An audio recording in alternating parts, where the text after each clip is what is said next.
原来北洞的窝窝头主打一个能者多吃，萌二竟能完成北洞一半的窝头指标。谁能想到饲养员分窝窝头也是有讲究的，别的小熊都是薄薄一小片，唯独二小子拿到手都猛了。这哪是窝窝头，明明是厚厚的大板砖吧？尽管如此，一向懂事的萌二也舍不得浪费。咬着牙也要把窝窝头往嘴里塞，而且据说他一天最多吃6块，只能说这小子窝头标兵的称号实至名归。要知道北洞的窝窝头营养价值极高，只可惜厨师为健康起见，没往里面放一丁点的糖，导致窝头熊见熊烦，恨不得躲远远的。然而每个饲养员都有投喂任务，最大的困难户就是花点点。这小妞看起来是个懂事听话的乖宝宝，实际上是每个饲养员的噩梦。不管谁来投喂窝窝头，用尽各种方法，小天后依旧是不给面子，主打的就是一个平等霸凌每一位奶爸。最惨的面面奶爸都被他整到崩溃，这副生无可恋的表情像丢了魂一样。另一位大小姐却精通人情世故，身为萌男未婚妻的她和那小子一样聪明，小年纪就学会看人下菜碟那一套。当一向严肃的古爹来投喂时，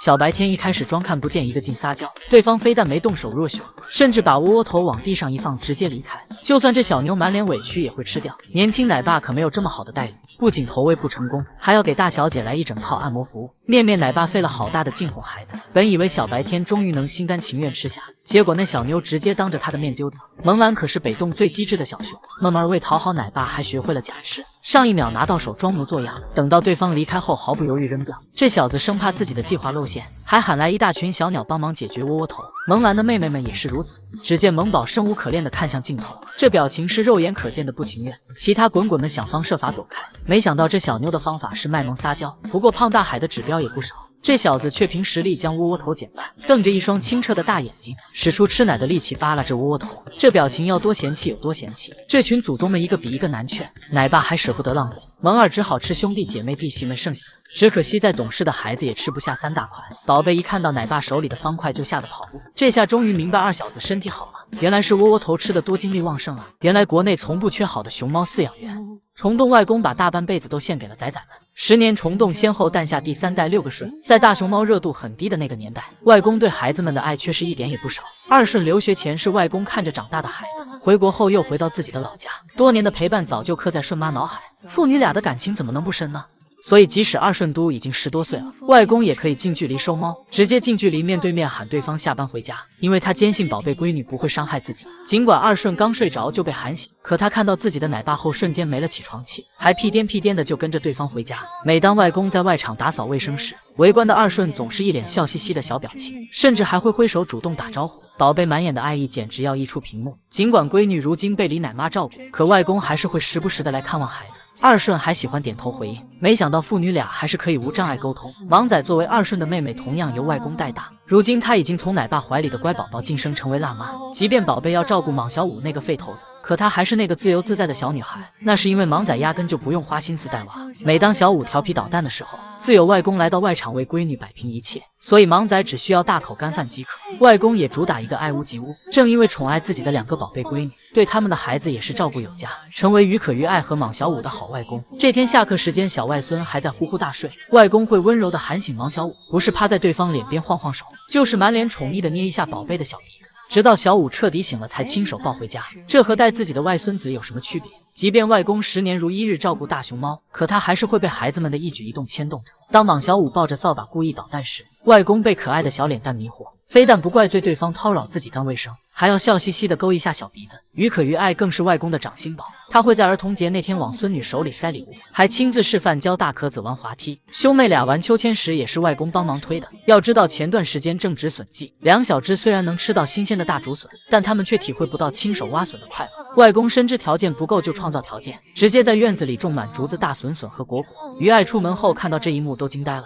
有这么一位花心思制造惊喜的外公，虫洞的滚滚们怎么能不幸福呢？直到看见野生熊猫幼崽在怀里撒娇这一幕，才明白那时的专家才是真正爱护大熊猫的人。眼前这只抱专家大腿的熊猫就是小三儿，他是娇娇的孩子，也是秦岭小霸王胡子的弟弟。前几年王大军博士和潘教授等人为保护秦岭大熊猫，一直跟着娇娇身后记录情况，正因如此他们才结下深深的缘分。娇娇或许是习惯了2脚兽给自己当跟班，自己要外出觅食时放不下孩子，索性将三儿交给王博士一行人照顾。娇娇不在家的这段时间，三儿整日和这群两脚兽待在一起，自然和王博士成为跨越物种的好朋友。所以王大军上山偶遇三儿后，小家伙才能一眼就认出老朋友，疯了似的一个劲上前来个大大的拥抱，像是在说你终于回来看看我了。而王博士看到小家伙的样子也笑开了花，虽然欣喜万分，但他却在拦着对方。要知道早年间的科研条件十分艰苦，若他的外套被抓坏后，很长一段时间才能换一套新衣服。正当王博士准备脱下外套时，哪曾想小家伙已经迫不及待了，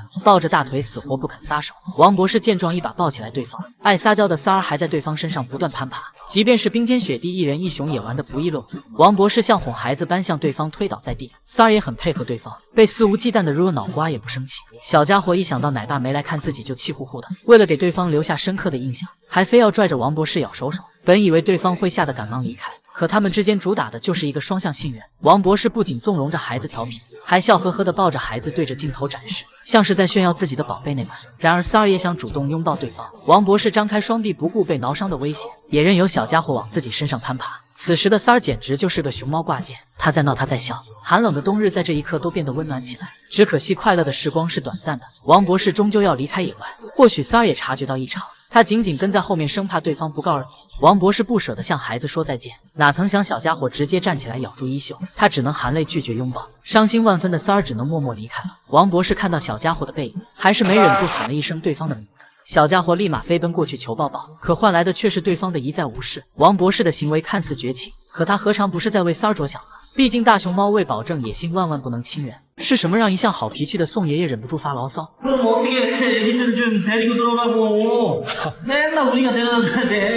即便老宋在一边碎碎念抱怨不停，爱宝依旧置之不理，装作一副听不见的样子。看来这位宝妈甩手掌柜当得很成功。而自从爱宝找江奶爸退货失败后，就走上摆烂带娃之路，并且一发不可收拾。这天，艾女士正晒着太阳美美享受美食，奈何旁边的瑞辉正在互殴，搞得爱宝顿时没了胃口，只能扒拉着自己下小只有和闺女保持距离。爱宝本想上演一会母慈子孝的场面，可越看越心烦的她直接一屁股走去，心想打吧打吧，老娘不伺候了。江宋两位爷爷眼见爱宝撒手不管，只好充当保姆，亲自上线去外场接送两个小家伙下班回家。而艾女士只需要在内设大口吃着竹子，眼睁睁看着奶爸拖着疲惫的身躯将娃带回来，没有丝毫上前帮忙的意思。如今的爱宝已经狠狠拿捏了两位金牌保姆，选择性失聪只是摆烂手段之一。艾女士其实还学会了装傻充愣。当江爷爷陪小孙女们玩闹的时候，爱宝主打的就是一个看不见，在瑞宝和辉宝的合伙捣蛋下，将老头都快累垮了。转头却看到闺女还在惬意干饭，顿感心里不平衡的他赶忙好言好语的求助，没想到换来的是艾女士的扭头不理。老江只好边帮大闺女按摩，边陪着两小只玩耍。母女仨出外场也是让爷爷极为头疼的事情。要知道爱宝以前还知道等一下宝贝，如今的他却是不管不顾的大步往前迈，径直走到木架上吃竹子。风中凌乱的两个小家伙只好在原地等爷爷前来。瑞宝和辉宝正是调皮捣蛋的年纪，艾女士的应对方式就是眼不见心不烦，两小只打得不可开交，她也是压根不管。江爷爷示意着爱宝帮忙，结果对方又将责任推卸出去。即便在内场，爱宝也装看不见。这天到了瑞宝和辉宝晚上睡觉的时间，江爷爷只好让爱宝将孩子带回去，可他却睁着大大的双眼，一脸无辜地看着奶爸，没一会就转身独自一雄回到了卧室。或许是放心不下两个宝贝，爱宝居然再度折返走向瑞辉看看情况。然而在老江满心期待的注视下，他依然扭头回家，自己独占一个大房间睡觉。只能说你只管生下来，我们帮你带。这句话不分物种，熊猫也一样。北洞窝窝头究竟有多难吃？徐萌萌女士把难以下咽演绎的淋漓尽致。只见蒙太后小心翼翼地拿起一块窝窝头，刚塞进嘴里就忍不住退火，内心 OS 这属实是有点下不去嘴了。好不容易咬下一口后，萌萌瞬间呆滞。要知道蒙太后平日里将竹竿咬得嘎嘣脆，怎么一到窝窝头就开始文雅起来，像极了去亲戚家做客束手无策的两脚兽们。只能说影后吃下的都是人情世故，就连标兵萌二在窝窝头面前都能吃到叹气。这天吃腻了竹笋的二小子准备换个口味，刚咬下来一小口就噎得咳嗽不停，生无可恋的样子又心酸又好笑。这小子深谙人情世故，不好意思拒绝奶爸，为了保护自己的小命，萌二只好认了一群乌鸦当大哥，放任对方站在胡萝卜上尽情偷吃窝窝头，不仅没有丝毫阻拦的意思，他还恨不得乌鸦兄弟能多吃上两口。对于北洞克制无糖无味窝窝头，胖大海那么老实的小孩都不惜得吃。这天满地的竹笋被他吃得干干净净，还没吃饱的大海只好拿起小角落的窝窝头，看到后满脸皱皱巴巴的委屈啊，只好不断用熊掌扒拉着，企图让其缩小。可以看出吃窝窝头真的难为胖大海这小子。而小吃货萌兰什么都喜欢吃，唯独奶爸精心准备的窝窝头除外。萌儿刚吃一口就忍不住面露难色，口吐白沫更是家常便饭，总感觉这小子每吃一口都是异常的煎熬。自此之后，萌兰又琢磨起来假吃战术。只见他拿起一块窝窝头颠来倒去，虽然放在嘴里，却一口没吃进肚子里。没想到萌儿演戏也能如此熟练，不知道的还以为这小子拿过奥斯卡小金人。还有小白天也学会了蒙混过关这一套。当奶爸拿来窝窝头后，这小妞不好意思拒绝，只好装作一副懂事模样哄对方离开，甚至还能乖乖的配合拍照。直到奶爸离开后，便暴露本性。只见小白天眼睛滴溜溜一转，准备干坏事，竟然一屁股走熊回家休息。在离开的过程中，还不忘扔下窝窝头。蒙在鼓里的奶爸还以为小白天吃完了，便拿来一大捆竹笋。计划得逞的他大摇大摆的走出来炫送。这小妞脸不红心不跳，一点也不心虚，要不然说她是萌兰的绯闻女友。小情侣逃避窝窝头的方式一模一样，真的很好奇北冻窝窝头是什么味道，竟然能逼得国宝们都走上演艺圈了。陈圆润女士到底有什么魅力？无论从哪只熊猫入坑，到最后都会爱上她。小狗绝对是熊猫圈独一份的潦草，伴随着可爱呆萌的长相，外加与生俱来的搞笑气质，让人移不开眼。这天探索世界的圆润在木架上发现一个扫帚，其他小熊顿感无聊早就走开，唯独脑回路清奇的小狗很感兴趣。陈圆润女士一言不合就上嘴，一边扛着钉耙一边大快朵颐，很难不怀疑猪八花的耙子是干妈传给她的。要知道小狗有着极为丰富的内心世界，总能做出与众不同的搞笑事儿。只见小伙伴们在一起开大会，原本还在发呆的圆润想去凑热闹，结果脚底一滑摔了个四仰八叉。他拼命掩饰尴尬逃离现场的样子，好笑极了。童年时期的圆润没有丝毫的偶像包袱，小家伙还是个十足的脏脏狗，不仅熊脸像被劈蹦了，就连熊皮大衣也脏得看不出来黑白花。躲在小角落吃笋的他简直和墙面合为一体。脏脏小狗还经常坐在小水池思考人生。搞笑的是，圆润一进去水便瞬间变黑，可这小家伙却洗得很开心，还呲着大牙咩咩叫，表达内心的喜悦。圆润小狗营业期间动不动就对着粉丝下跪，心想算我求你了，进来玩会儿吧。只不过两脚兽哪受得起堂堂国宝的大礼。别看陈圆润女士的干闺女花花从小到大都是个战五渣，可她本熊的运动天赋却很强，经常像个调皮的小猴子般在树上整活，不是向游客们展示倒挂金钩，就是挂在树上表演单臂大回环。这小家伙真的没背着我们偷偷学过杂技吗？然而圆润还总有些迷惑行为，明明肚子空空饿得不行，这小家伙还要停下来思考良久。谁家小熊猫干饭前还要饭前祷告？即便圆润长大了，还是像小时候那般不着调。如今的他成了活脱脱的竹子质检员，只见挑剔小狗一根又一根的摔掉竹子，内心 OS：GP 质量不行换一家。这丢弃的姿势和气呼呼的小脸可爱到爆棚，小狗就连打个哈欠也还是少女模样。哎呀，他难道不怕打得太用力瞌睡虫飞走了吗？童心依旧的圆润绝对是顶顶可爱的小熊。要知道圆润小时候就喜欢挠痒痒，还因此有了很多搞笑名场面，而如今的他直接化身舞娘摇摆身姿，小狗还能跟随着节拍律动。